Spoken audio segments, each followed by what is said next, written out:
안녕하세요. 홍콩오늘 짬독서 시간입니다. 이제 이 프레임이라는 도서도 챕터 10, 10장이라서 아마 2번 독서를 하면 끝날 것 같습니다. 여기까지 같이 들어주신 분이 계신다면 정말 감사한 마음으로 인사드리겠습니다. 그리고 혹시 오늘 처음 오시는 분들께서도 여유가 되는 시간에 다른 특별한 일이 없으면 이 영상을 들으시면서 틈새 독서가 되시길 바랍니다. 처음 오신 분은 좋아요, 구독, 알림 설정 부탁드리고요. 또 이 독서가 아니더라도 제가 그 일렉 음악을 좋아해서 올린 게 있거든요. 음악 들어주시기도 하고 뭐 또 다른 재미난 일이 있으실 때는 다른 재미난 일 잘 보시고 정말 무료하고 할 일 없으실 때 여기 들어오셔서 좀 즐기다가 가시기 바랍니다. 자, 그럼 저희는 이제 독서 다시 시작해 볼까요? 지혜로운 사람의 11가지 프레임. 뭔가 압축되어서 좋은 지혜를 얻을 수 있을 것 같죠? 자, 삶의 상황들은 일방적으로 주어지지만 그 상황에 대한 프레임은 철저하게 우리 자신이 선택해야 할 몫이다. 더 나아가 최선의 프레임을 선택하고 결정하는 것은 우리에게 주어진 인격성의 최후 보루이자 도덕적 의무이다. 그렇죠. 모든 선택은 개인이 하는 거죠. 근데 여기서는 최선의 프레임을 선택하고 결정하는 것은 우리에게 주어진 인격성의 최후 보루이자 도덕적 의무다 라고 되어 있습니다. 아마 나 개인적인 삶도 중요하지만 또 얼어가는 사회이기 때문에 도덕적 의무다 라고 이렇게 약간 얘기한 거 아닌가도 싶네요. 목사이자 신학자인 찰스 스윈돌은 삶에 있어서 객관적 사실은 인생을 통틀어 겨우 10%에 불과하고 나머지 90%는 그 일들에 대한 우리의 반응이라고 주장했다. 또한 아우슈비츠 수용소에서 죽음의 문턱까지 갔던 정신과 의사 빅터 프랭클은 이렇게 말했다. 한 인간에게서 모든 것을 빼앗아 갈 수는 있지만 한 가지 자유는 빼앗아 갈 수 없다.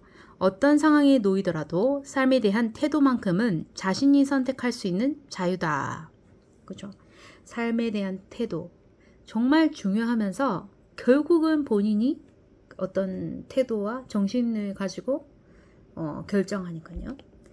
프랭클의 말처럼 삶의 상황들은 일방적으로 주어지지만 그 상황에 대한 프레임은 철저하게 우리 자신이 선택해야 할 몫이다.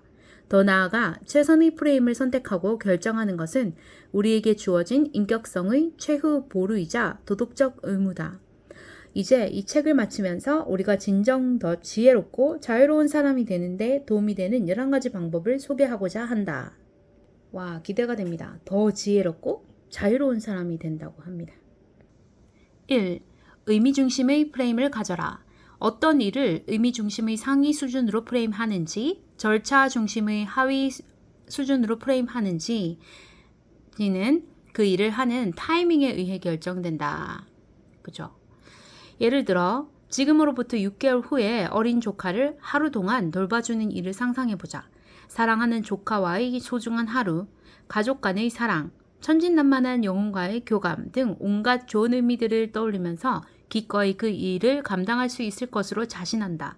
그러나 지금 당장 그 일을 한다고 상상해보라.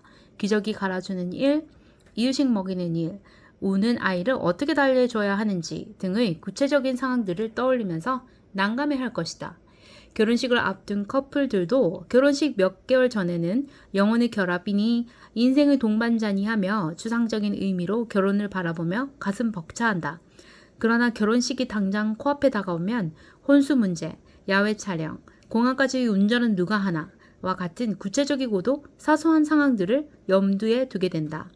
그 과정에서 결혼의 깊은 의미보다는 현실적인 절차에 압도당하고 만다. 새해 결심이 작심삼일로 끝나는 것도 같은 이유에서다. 결심을 하는 순간에는 상위 수준으로 생각하다가 막상 실천을 시작하고 보면 어느새 하위 수준으로 세상을 바라보기 때문이다. 이것이 평균적인 사람들의 특징이다. 그런데 왜 평균만 되려고 하는가? 정말로 지혜로운 사람이 되기 위해서는 가까운 미래나 현재의 일도 늘 상위 수준으로 프레임해야 한다. 일상적인 행위 하나하나를 마치 그것을 먼 미래에 하게 될 일이라고 생각하면서 의미 중심으로 프레임하는 습관을 길러야 한다. 네, 일단 표시하고 넘어갑니다. 어떤 사람의 가치를 판단하기 위해 당신은 앞으로 10년 후에 어떤 삶을 살고 싶은가?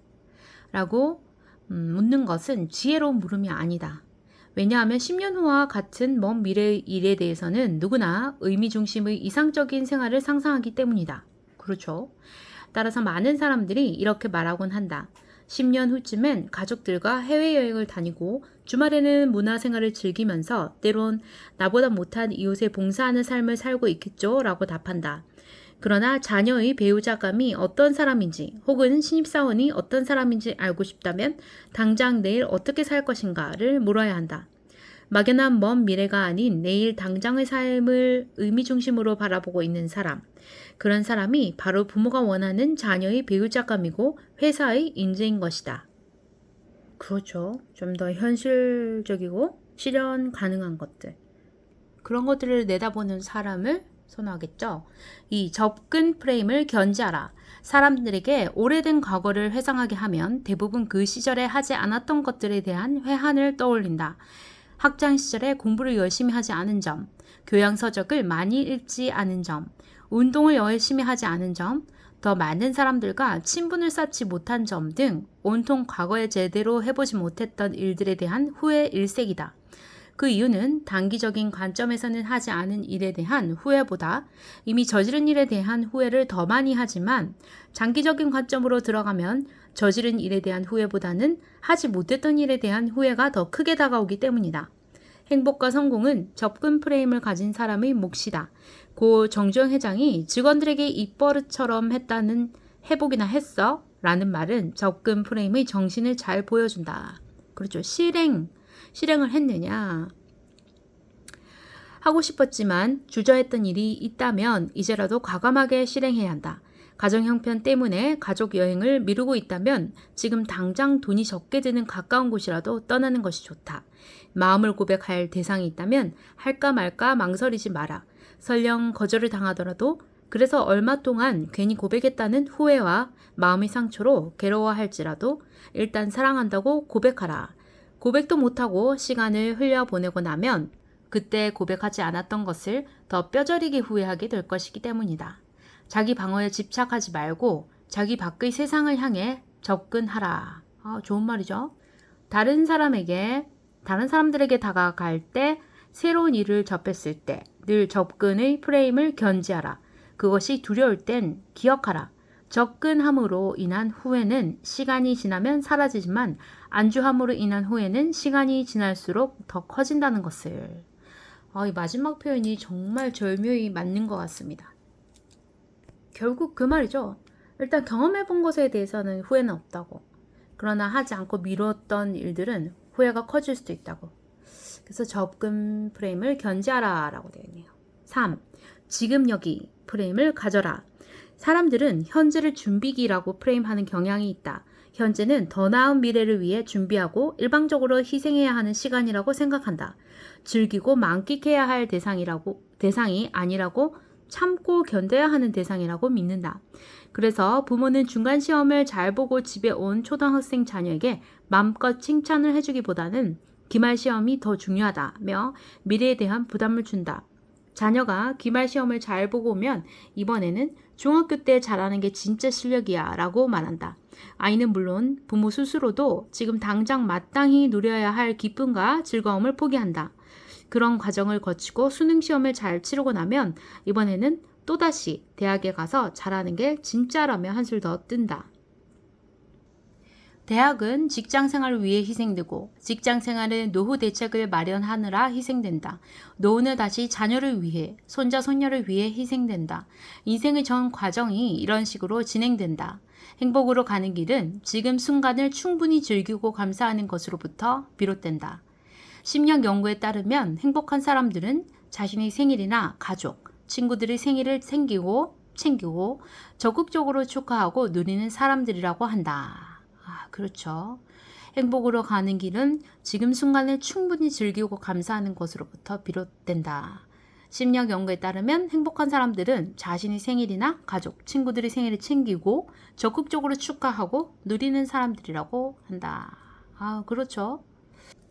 영어의 savoring이라는 말은 현재 순간을 포착해서 마음껏 즐기는 행위를 의미한다. 사전에 찾아보면 향유하기라고 되어 있죠. 우리에게 필요한 프레임은 준비기로서 희생하는 현재가 아니라 savoring 대상으로서의 현재다. 현재 순간을 포착해서 마음껏 즐기는 행위, 그죠? savoring. 네, 잊고 있었던 거를 일깨워주네요. 한 끼 대충 때우지 않은 식으로 지금 이 순간의 소중한 한 끼 식사를 아무렇게나 홀대하지 말고 그 음식 속에 들어간 재료의 맛을 하나하나 음미해보라. 축하할 일이나 축하해줄 일이 있으면 주변 사람들에게 알려서 마음껏 축하받고 축하를 해줘라. 지금 여기의 프레임으로 현재의 순간을 충분히 즐겨라.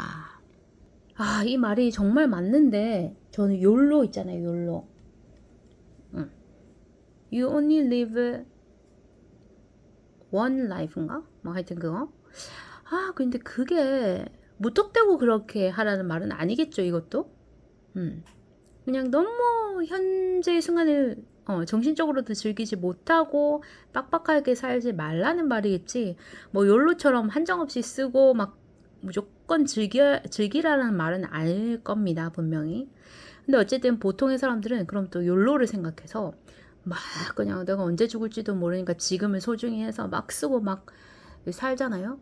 그것도 나름 나쁘진 않은 것 같은데 제가 부모님 그 병간을 하다 보니까 그것도 여유가 만만치 않게 여유로울 때는 가능한데 여유롭지 못하며 나이가 들수록 힘들 것 같아요. 그래서 적당히 저는 적당히 지금 여기의 프레임으로 현재의 순간을 즐겨라 이렇게 바꿔서 저는 마음속에 새기겠습니다. 비교 프레임을 버려라. 진정한 마음의 자유는 자신을 다른 사람과 비교하지 않는 데 있다. 근데 이게 쉽나요? 쉽지 않은데? 저자가 속한 연구팀에서 수행한 연구에 따르면 타인과의 비교는 설령 그 대상이 자기보다 못한 사람이라도 너무 자주 하게 되면 정신건강에 좋지 않은 것으로 나타났다. 우리 연구팀은 3주에 걸쳐 매일 학생들에게 그날 하루 자신을 남들과 비교했는지, 비교를 했다면 얼마나 자주, 어떤 영역에서 비교했는지 체크하겠다. 또한 매일 그날의 행복 정도를 평가하겠다.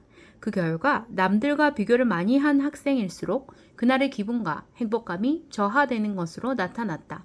자기보다 잘난 사람과의 비교는 물론이고 객관적으로 자기보다 못한 사람과의 비교도 횟수가 잦을수록 행복감을 떨어뜨린 것이다. 사람들이 만족을 느끼는 최상의 상태는 비교 프레임이 적용되지 않을 때다. 즐거운 식사 자리, 가족들과 보내는 휴가, 친구와의 유쾌한 수다, 책 읽는 기쁨, 좋아하는 취미생활 이런 것들은 그 자체만으로도 만족감을 준다. 그렇죠. 제가 지금 책을 읽는 이유가 마치 제가 말하는 뉘앙스는 너무 할 게 없으니까 책이라도 읽어야 되겠습니다. 하지만 사실 저는 책을 읽기를 조금 좋아했었고 또 책을 읽고 싶은데 이제 처해진 상황 핑계를 대자면 좀 우울하고 책이 막 펼쳐지지가 않는 거예요. 그래서 그냥 안 되는데 그냥 책이라도 읽자 그냥 이런 뉘앙스로 말을 한 거지 사실은 책을 읽으면 기쁘거든요. 책을 읽는 게 차라리 시간을 생산적으로 쓰는 것 같고 제 심리를 좀 안정되게 해주는 것 같고 또 내가 그냥 마냥 시간을 보내지 않았다는 자기 만족이 좀 크거든요. 그렇죠. 여기 만족감을 준다 되어 있죠. 잠깐 체크하고 갑니다. 이런 일들은 많으면 많을수록 좋다. 그러나 여기에 비교의 프레임이 침투하기 시작하면 진정한 만족이 사라진다. 남들은 외식도 자주 하던데 대학생이라면 어려운 고전부터 읽어야 한다는데 저 집은 동남아로 가족 여행 가는데 이런 비교 프레임에서는 남들보다 많아야만, 남들보다 나아야만 좋은 것이 된다. 남들과의 비교는 정호승 신의 말처럼 자신의 삶을 고단한 전시적 인생으로 바꿔버린다. 비교 프레임은 배움의 기쁨과 도전 정신도 앗아간다. 우리로 하여금 잘하는 것에만 안주하도록 만든다. 전력을 다해 새로운 것을 배우기보다는 다른 사람들의 눈에 잘하는 것처럼 보이도록 하는 게 더 중요하기 때문이다. 서툴더라도 어떤 일을 시도하기보다 남들보다 잘하는 것만 하겠다고 안주하는 마음은 결국 우리의 성장과 발전을 저해한다. 그렇죠. 그 유튜버 그 신사임당 아시나요? 그분 주원규 님이 뭐 얼마 전에 힘든 일을 겪고 나서 자기가 잘은 못하는 수영을 도전했다고 했거든요. 그 유튜브 영상에서 저한테 얘기한 게 아니라. 그래서 그걸 보면 그분도 뭔가 새로운 걸 해야 발전이 있고 더 나아갈 수 있다라는 말을 반복을 하더라고요. 그래서 맞는 것 같아요. 저도 사실 이거 영상 찍으면서 처음에는 그냥 요양보호사 자격 시험 그 준비 때문에 주변에 나이 드신 분들이 같이 공부 좀 도와달라고 하셨는데 코로나도 있고 해서 제가 그냥 링크 보내드릴 테니까 이거 참고하세요 하고 그냥 그 어르신들을 위해서 저도 공부할 겸 도와드릴 겸 촬영을 시작했던 거였거든요. 그래서 그냥 조금이라도 도움이 되기 위해서 시험 막바지에 이제 얼마 안 남았을 때부터 막 촬영을 해서 뭐 그냥 생짜배기로 그리고 편집도 없이 그냥 올렸는데 그래도 그때 그 어떻게 또 보셨는지 그 제가 전해드린 분은 한 두세 분에 불과했는데 벌써 구독자가 505명. 감사하게도 어제 또 어떤 분이 구독을 해주셨더라고요. 그래서 이렇게 300명, 400명 되면서 갑자기 좀 깜짝 놀라서 나도 또 미래를 생각하면 지금 하는 직업이 좀 경기도 타고 좀 많이 또 시대가 바뀌면서 좀 그렇더라고요. 그래서 새로운 일을 준비를 해야 되는데 그때 잘 되는 그런 유튜버들 보면은 썸네일이 중요하다. 뭐 시작하는 화면 그 호객행위 하듯이 이렇게 끌어들이는 거에 집중을 해야 하는데 저는 정말 그게 너무나 다들 잘하기도 하고 저는 좀 감당이 안 되더라고요. 그래서 동영상 올리는 것도 그만해야 되나? 좀 이렇게 가다가 잘 돼서 구독자가 좀 늘면 좋겠다라는 생각을 하다가도 이러다가는 늘지는 않을 것 같고 그렇다고 썸네일을 멋있게 하자니 제가 노력 안 하는 거일 수도 있지만 너무나 그 시장에는 박 터지게 잘하고 계셔서 엄두가 안 났거든요. 이번에 엄두에 대한 얘기도 하시던데 근데 어쨌거나 그냥 편집의 영역은 솔직히 시간이 너무 많이 들어가거든요. 또 뭐 익숙하면 금방 하겠지만 일단 편집을 하려면 그 썸네일을 만들려면 가로 세로 비율 뭐 어떤 프로그램을 쓰고 얼마의 용량으로 올리고 그다음에 퀄리티가 어떻게 해야 되고 그다음에 그 제일 중요한 거는 그 내용 썸네일 구성 뭐 제목 이름 이거 제목 이름이 중요하다는 거는 그 주원규님의 방송을 듣고 얘기를 드릴 수 있거든요. 그런데 제가 그거를 안 하려고 하더라고요. 하고 싶어도 그냥 안 하고 있고 그 내 마음이 그렇게 움직이질 않더라고요. 그러다 보니 영상을 찍지 말고 그냥 갈까 하니 그러면 이제 포기가 되는데 그러면 그런 거 만드는 거는 생각하지 말고 뭐 구독자도 막 늘리고 싶긴 하지만 왜냐면 나중에는 생계를 위한 수단으로 바뀔 수도 있을 것 같다는 생각이 들어서 근데 제가 그런 거를 포지셔닝 하면 너무 힘들어서 그냥 안 할 것 같더라고요. 진짜 그 유튜버님이 말씀하신 대로 딱 맞아 떨어지더라고요. 제가 그 보다가 안 봤었거든요. 그래서 다시 보니까 그런 말씀을 딱 하시더라고. 딱 쪽집게처럼 알아내시더라고요.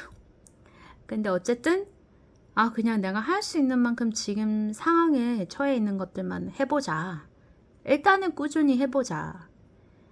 여기 오시는 분들한테 그렇게 재미나게 편집을 막 화려하게 하지 않지만, 그리고 저는 솔직히 말해서 개인적으로 막 내가 뭐 구독자를 늘리기 위해서 자극적인 뭐 썸네일 제목을 쓴다거나 뭐 사람들 놀래켜주고 싶거나 그러고 싶지는 않거든요. 사실 그런 거는 공포심을 주고 뭔가 구독자를 뭐 벌어들이는 그런, 저는 좀 그런 게 싫어요. 제가 그런 걸 뭐 겪는 것도 싫으니까 남들한테도 그런 피해를 주고 싶진 않거든요. 저는 그걸 좀 정신적인 피해라고 생각을 하거든요. 그래서 그냥 제 생긴 대로 그냥 독서하고 싶으니까 독서하되 영상이라도 올리면 또 저 같은 약간의 그 정신세계를 가지신 분들은 편안하게 보시거나 듣지 않을까, 조금이라도 도움이 되지 않을까 해서 올려봅니다. 그나마 그래도 대신 이제 제가 홍콩온놀인 만큼 공부를 하거나 자격시험을 준비하거나 아니면 공부해보고 싶은 거, 아니면 혼자 노는 것들, 뭐 그런 것들을 그냥 블로그? 아니면 예전에 싸이월드? 그냥 그런 식으로 잡다하게 올릴 생각입니다. 그냥 여러분들이 생각하실 때 너무 뭐 마음이 힘들거나 그럴 때 걔는 지금 어떻게 지내고 있을까? 난 이렇게 힘든데. 그럼 한번 들어오셔서 쟤는 지금은 뭐 행복하게 살고 있구나. 쟤는 전에도 조금 힘들다더니 지금도 힘들구나. 그럼 내가 힘든 것도 뭐 마찬가지로 힘든 거니까 나만 힘든 거 아니겠니? 아니겠네? 하고 위로를 받아 가셨으면 좋겠고, 또 혹시 제가 또 뭐 화려하게 뭐 갑자기 썸네일을 뭐 잘하게 돼서 멋있게 여기에 뭘 올려놓으면 제가 그때는 전혀 못한다더니 저렇게 하네? 그때는 뭐 질문 주시면 제가 여력이 되면 답변도 드릴 수 있을 것 같은데, 뭐 어쨌든 좀 그렇게 인생 길잖아요. 너무 막 마음 조급하게 막 심장 벌렁벌렁하게 그렇게 좀 안 살고 싶어요. 네, 좀 이상적인 말을 하고 있겠지만 어쨌든 제가 그렇기 때문에 저는 그냥 여기를 그렇게 운영하고 있거든요.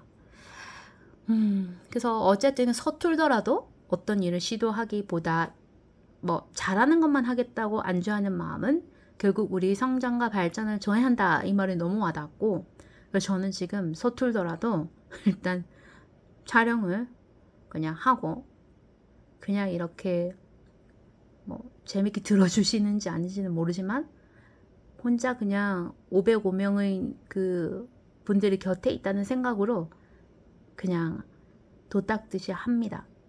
여러분들도 그래도 좀 와닿는 게 있으시면 좋아요, 구독 꼭 눌러주시고요. 이거 끊어질 수도 있겠네요. 그렇다면 생산적이고 지혜로운 비교는 없을까? 우리 연구팀의 연구 결과에 따르면 남들과의 횡적인 비교보다는 과거 자신과의 비교 혹은 미래의 자신과의 종적인 비교가 하나의 대안이 된다. 과거의 자신보다 현재의 자신이 얼마나 나아지고 있는지, 자신이 꿈꾸고 있는 미래의 모습에 얼마나 근접해 있는지를 확인하는 시간상의 비교가 남들과 비교하는 것보다 훨씬 더 생산적이라는 결론이다. 세상을 바라보는 창이 남들과의 비교가 되어서는 안 된다. 다른 사람들보다 더 잘하는 것, 다른 사람들보다 물질적으로 더 잘 사는 것이 주는 일시적인 만족보다는 최선의 나를 추구하는 것이 진정한 행복의 길임을 기억해야 한다. 와, 저 행복하게 살고 있네요. 최선의 나를 추구하는 것이 진정한 행복의 길임을 기억해야 한다. 와, 기분 좋습니다.